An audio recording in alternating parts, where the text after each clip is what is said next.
winter storm warning in effect until 1 p.m. Eastern Standard Time Sunday.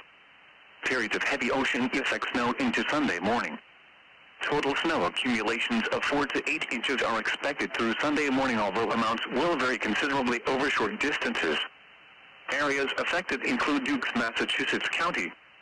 When, until 1 p.m. Eastern Standard Time Sunday. Impacts include untreated will be snow-covered and slippery.